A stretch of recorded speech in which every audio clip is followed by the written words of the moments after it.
In the final days of the Second World War, as Europe convulsed in fire and collapsing empires, a different kind of silence began spreading across the Atlantic. A silence thick with unanswered questions and unspoken agreements made in rooms where windows were covered, doors were locked, and everyone present understood that the future of global power was being negotiated behind the facade of surrender. It was a silence that began with the disappearance of steel shadows beneath the waves, German U-boats that once terrorized nations, now vanishing not in defeat, but in secrecy. After years of hunger blockades, shattered convoys, code-breaking duels, and ruthless underwater warfare, these machines were suddenly not just weapons of war, but keys to a new world order. What happened to them after the war was not simply the matter of scuttling ships or surrendering fleets. It was the story of competing intelligence agencies, covert extraction operations, secret alliances, and a global scramble for technology that governments would deny for decades. The U-boat fleet, once the pride of Hitler's navy, had evolved far beyond the Allies' understanding by the final months of 1944. While most of the world watched the front lines crumble, a handful of engineers and naval officers pursued projects so advanced that they defied the technological limits of their age. Designs like the Type 21 and Type 23 were not merely submarines, but precursors to an entirely new era of naval warfare, true submersibles capable of remaining underwater for days, undetected and able to strike without warning. Yet these vessels were barely operational by war's end.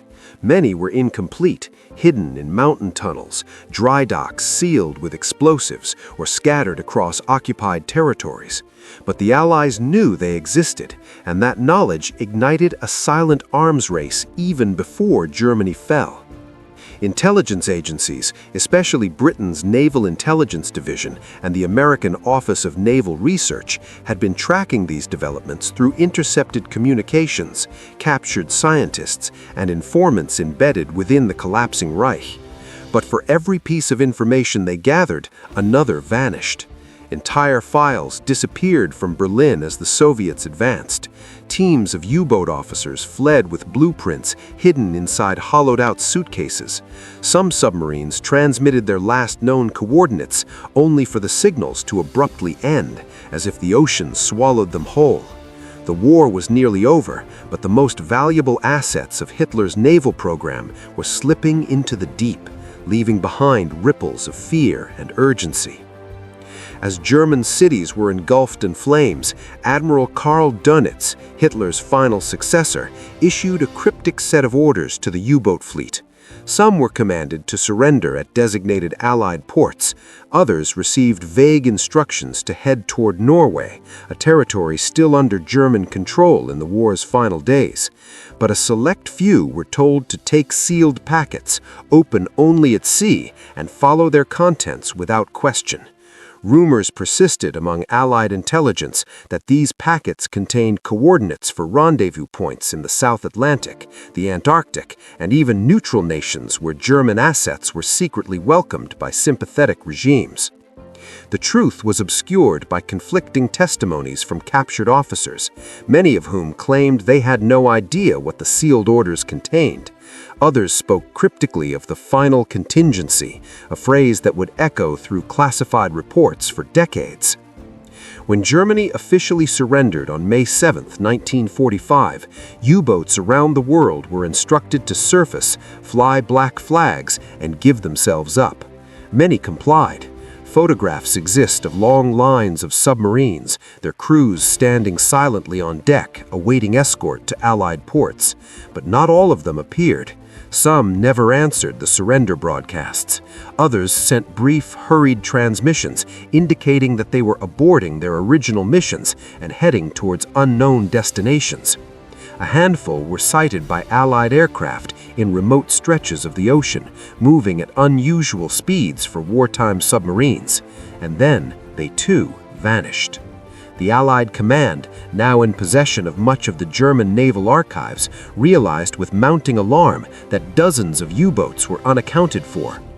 The official figure given to the public was modest, suggesting that all but a few had been found or destroyed, but internal memos told a different story. Reports listed boats that had left port in the final months of the war with no record of arrival or destruction. Others had no departure logs at all, suggesting they had been launched in secret under orders known only to a select few within the Kriegsmarine hierarchy. In response, Operation Deadlight was conceived, a mass scuttling of surrendered U-boats in the northern cold waters off Northern Ireland. But behind the scenes, the operation was far from straightforward. Before the submarines were sunk, teams of American and British engineers boarded them, stripping out sonar equipment, propulsion systems, experimental batteries, and advanced torpedoes.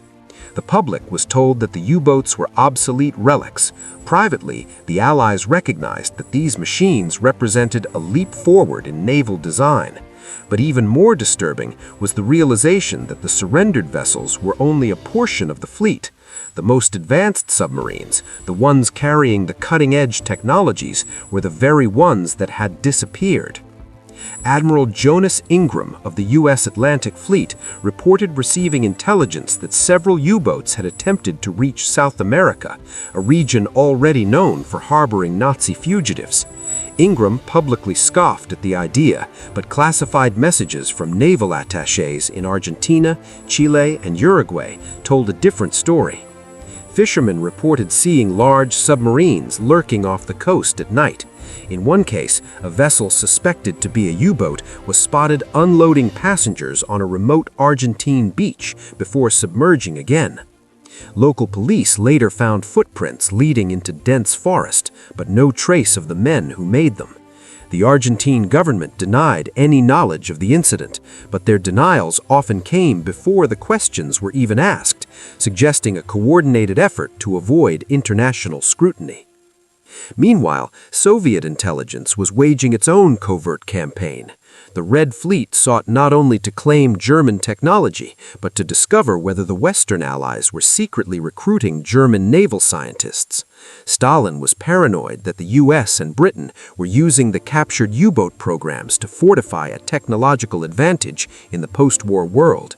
Documents retrieved from Soviet archives decades later revealed that NKVD agents operated inside German ports in the days immediately following surrender, interrogating former German naval personnel, sometimes violently, in an effort to learn where the missing submarines might have gone. The Soviets were particularly interested in the Type 21 designs, which they considered essential to countering Western naval power. Their naval attachés compiled lists of missing officers, missing engineers, and missing prototypes. The lists were long, too long. The psychological dimension of the U-boat disappearance became an obsession within Allied command circles. The idea of unseen German submarines still roaming the oceans after the war created a sense of dread and uncertainty. Newspapers occasionally reported strange sightings, unidentified vessels slipping beneath the waves when approached, sonar contacts that moved with unnatural precision, radio signals transmitting on frequencies once used by the Kriegsmarine. Most of these reports were dismissed as errors or exaggerations, but privately, intelligence agencies continued to investigate. Their fear was simple. What if some faction of the German Navy had refused to surrender and instead sought to continue the war from the shadows? One of the most intriguing elements of this mystery revolved around U-977 and U-530, two submarines that arrived in Argentina months after the war had ended. Their commanding officers offered explanations that were suspiciously weak. They claimed they were unaware of the war's end, despite the surrender orders broadcast on open frequencies. They insisted they had simply been patrolling and decided to head for Argentina because they believed they would be treated fairly. The timeline made no sense. Their journeys were too long, their stories too inconsistent, and their arrival too perfectly aligned with rumors of a larger exodus from Europe. The Argentine Navy seized the U-boats, but refused to release detailed logs to the United States or Britain. By the time Allied inspectors were allowed access, many pages had been conveniently removed. American intelligence analysts proposed a theory that some U-boats had been used to transfer Nazi gold, art, documents, and high-ranking officials to South America. Swiss bank records showed unusual transactions in the months following the war. Argentine immigration files revealed sudden surges in arrivals with vague backgrounds and no clear documentation. Entire estates appeared in Patagonia, built with resources that could not be explained by the known wealth of their owners. And in the shadows of these developments, dark rumors persisted of German officers living under false identities, moving between safe houses and maintaining contact with Europe through coded messages sent by clandestine radio stations. Yet even South America was only part of the puzzle. Allied investigators uncovered hints that some U-boats had been tasked to reach Antarctica. The idea was initially dismissed as fantasy, but waiting beneath the surface of history, as if daring anyone to descend far enough to uncover what had really happened in the twilight between war and peace. And it was in that twilight that the most secretive operations of all began to unfold. Operations conducted not by navies or armies, but by intelligence services who understood that the real battles of the 20th century would not be fought openly. They would be fought in the unlit corridors of power, in laboratories hidden beneath concrete, in interrogation chambers where truth bent under pressure, and in diplomatic back channels where nations traded silence for advantage. In the months that followed the German surrender, American and British intelligence scrambled to locate every surviving engineer, scientist, and naval officer who had been connected to the advanced U-boat programs. Some surrendered willingly, believing their knowledge would spare them from prosecution. Others went into hiding, aided by networks of sympathizers who believed that the war was over, but the struggle for ideology was not. Operation Paperclip, the American program designed to acquire German scientific expertise, expanded rapidly. Publicly, it focused on rocket scientists and aeronautical engineers. Privately, it targeted experts in naval propulsion, hydrodynamics, battery technology, torpedo guidance, and sonar countermeasures. These scientists were discreetly transported to the United States, often under new identities, and set to work analyzing the captured U-boat technologies. None were permitted to speak of what they had worked on during the war, and many were never seen again in public, their pasts sealed in classified archives. Britain launched its own version of this effort, though smaller and more clandestine. MI6 formed dedicated teams to interrogate former Kriegsmarine officers, carefully extracting information not only about the location of missing vessels, but about the secret directives issued by Dönitz in the war's final weeks. Some officers spoke reluctantly, haunted by oaths they believed still bound them. Others insisted that the sealed orders had been destroyed before surrender, a claim that MI6 analysts found suspiciously coordinated, as if the men had rehearsed their answers. A few hinted at something deeper, something involving a plan conceived in the Reich's darkest days, a plan that had nothing to do with victory, but everything to do with survival. Yet even as the Western Allies launched these covert intelligence missions, the Soviet Union was conducting its own brutal and wide-reaching campaign. NKVD operatives arrested hundreds of former U-boat personnel, often without evidence. They interrogated them tirelessly, sometimes fatally, in an effort to determine whether advanced submarines had escaped to the West, or if they might have been used to transport key individuals out of Europe before the Red Army could capture them. Soviet intelligence believed, with a conviction bordering on paranoia, that the missing U-boats were part of a Western plot to create a hidden network of German specialists who would later strengthen NATO. To Stalin, every unanswered question about a submarine's disappearance was proof of Western deception. The pressure placed on these captured German officers was immense. Their testimonies were contradictory, inconsistent, and often fragmented by trauma. But scattered among the fabrications and half-truths were fragments that suggested a deeper reality. Several U-boats left Europe in the final days of the war on missions so secret that not even the captains knew their destinations until they were already at sea. Some carried sealed metal crates marked only with the insignia of the Reich Chancellery. Others transported individuals whose presence was never recorded in ship logs. A few carried experimental technologies that Allied interrogators would not grasp the significance of until years later. The growing tension between the Allies over the missing U-boats was not merely a matter of curiosity, it was a matter of power. Whoever controlled the advanced technology hidden within those U-boats would control the oceans in the decades to come. And so the post-war world became a battlefield of espionage, where every rumor of a sighted submarine set off a chain reaction of intelligence reports, naval deployments, and diplomatic maneuvering. American destroyers patrolled the South Atlantic, British frigates combed the waters off Norway, Soviet submarines prowled the Arctic, seeking any trace of their lost German adversaries. The oceans became a chessboard, silent, vast, and unforgiving. Among the most disturbing intelligence reports came from Norway, where residents of isolated fjord communities claimed to have seen German submarines lurking in the shadows long after surrender. One fisherman insisted he saw a U-boat surface at dusk, its crew wearing uniforms with insignia removed, speaking hurriedly in German before vanishing beneath the waves.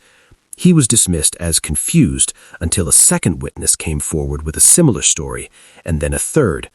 The Norwegian authorities tried to investigate, but the geography of the fjords made it almost impossible to track vessels that could hide in underwater crevices or escape into the open sea within minutes. Meanwhile, in Argentina, the situation grew increasingly suspicious. After the arrival of U-530 and U-977, local authorities quietly warned the press not to speculate about additional submarines, but fishermen claimed to have seen more. Beach patrols reported finding empty crates marked with German manufacturing codes. There were stories of men with sunburned faces, speaking accented Spanish, lodging briefly in remote towns before disappearing into the interior.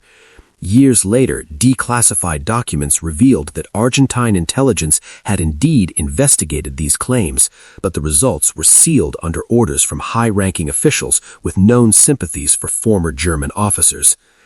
The most enigmatic reports, however, came from Antarctica. In the summer of 1946 to 1947, a series of American reconnaissance flights over the Southern Ocean reported unidentified metallic shapes beneath the water's surface, moving at speeds that defied conventional submarine capabilities. Pilots were instructed to treat these sightings as classified and avoid discussing them publicly. It was said unofficially that these anomalies were natural formations, ice, shadows, illusions caused by the sun, but those explanations grew less convincing with each sighting. When Admiral Richard Byrd launched Operation High Jump in 1946 to 1947, officially described as a large-scale military training exercise in Antarctica, rumors spread within intelligence circles that the true purpose of the mission was to investigate whether German submarines had established a foothold there. Byrd's expedition encountered numerous difficulties, equipment failure, unexplained aircraft crashes, and weather patterns that appeared unnaturally volatile. Official reports blamed the harsh environment. Unofficial accounts whispered of something else, of shadows beneath the ice, of sonar contacts unlike any known submarine, of signals emanating from beneath layers of ice thousands of years old. No definitive proof ever emerged, but one fact remained. Operation High Jump was abruptly cut short months earlier than planned, and many of the mission's logs were classified for decades. As the Cold War hardened, the missing U-boats faded from public consciousness, but within classified military archives, the questions never went away. American naval intelligence tracked dozens of unexplained sonar contacts through the 1950s and 1960s, contacts that moved at speeds no known submarine could achieve. British intelligence uncovered documents suggesting that German engineers who vanished after the war had resurfaced in South America, working for private companies with opaque funding sources. Soviet intelligence reported sightings of advanced submarines in the South Atlantic as late as 1952, vessels they insisted were not of Soviet origin. The deeper the investigation went, the more entangled the narrative became. The story of the missing U-boats was no longer simply about submarines. It was about the shadow world that emerged from the ashes of the war, a world where nations concealed their pursuits of power behind layers of secrecy, where former enemies became assets, where truth became a currency to be traded, purchased, or buried. And in that world, the U-boats were symbols of something larger, the realization that the war had not truly ended, it had merely changed shape. Naval intelligence analysts who dedicated their careers to unraveling the mystery of the missing U-boats often spoke of a haunting pattern, the sense that every answer uncovered only led to deeper questions. One U-boat recovered off the coast of Scotland contained modified electrical systems that did not match any known German design. Where had the modifications been made? By whom? Another vessel found near the Bay of Biscay had fuel reserves far exceeding its expected capacity, suggesting it had been refueled at sea by an unknown party. And then there were the U-boats found with empty cargo holds, holds that wartime records showed had been loaded with crates marked sensitive materials. What had those crates contained, and where had their contents gone? Theories began to form, not wild conspiracies, but carefully constructed hypotheses grounded in intelligence data, eyewitness accounts, and naval records. One theory suggested that a faction within the Kriegsmarine, disillusioned with Hitler but determined to preserve German technological achievements, had orchestrated a plan to hide advanced U-boats where they could not be captured. Another posited that foreign governments had quietly negotiated with high-ranking officers, offering safe passage in exchange for technology.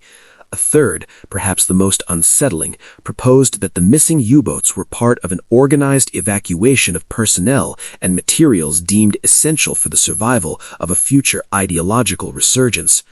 Whatever the truth was, it remained shrouded